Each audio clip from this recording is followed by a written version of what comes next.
J'ai été chargé d'intervenir sur les notions de santé publique et les besoins en termes de santé publique sur ce département, avec une population qui évolue, avec de plus en plus de personnes qui sont considérées comme migrants et qui amènent avec eux tous ces problèmes de relation à la langue et de l'apprentissage d'une deuxième langue. Il faut partir déjà d'une idée, c'est celle de l'évolution démographique de notre territoire.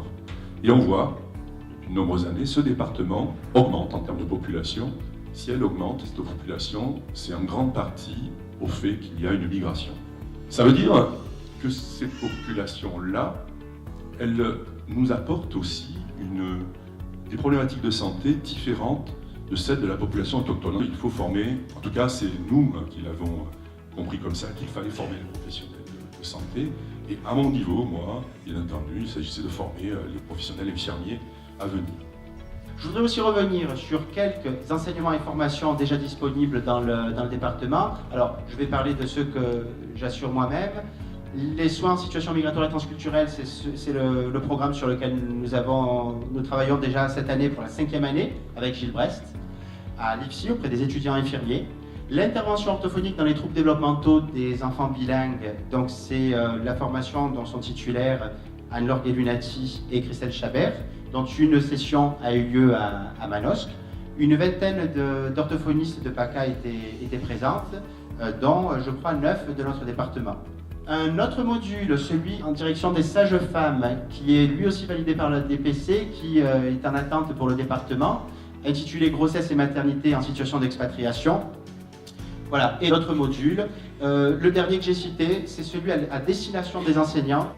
Il y a une réelle demande d'expertise médicale autour des aspects développementaux de l'enfance bilingue en matière de formation des enseignants des classes bilingues sur le territoire français, des enseignants en école française à l'étranger et des écoles européennes qui jusqu'à maintenant n'ont aucune formation spécifique et sont incontestablement dans la pure improvisation. J'ai voulu créer une formation concernant la dimension anthropologique de la santé, transculturelle de la santé, de la maladie.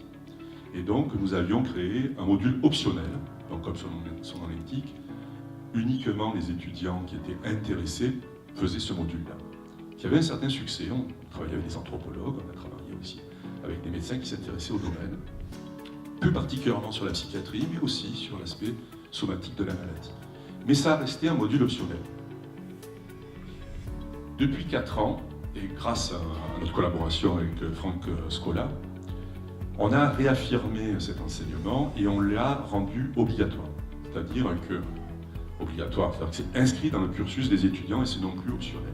Tous les étudiants sont formés à cette dimension-là et donc l'intervention a lieu au cours d'une unité d'enseignement qui s'appelle, alors là aussi on a fait exprès, c'est-à-dire qu'on aurait pu faire cette intervention dans une autre unité d'enseignement qui concerne l'anthropologie, mais justement, on voulait sortir cette intervention de ce domaine trop anthropologique et la situer dans le domaine de la santé publique, parce que c'est bien un problème de santé publique à laquelle il faut que nous répondions.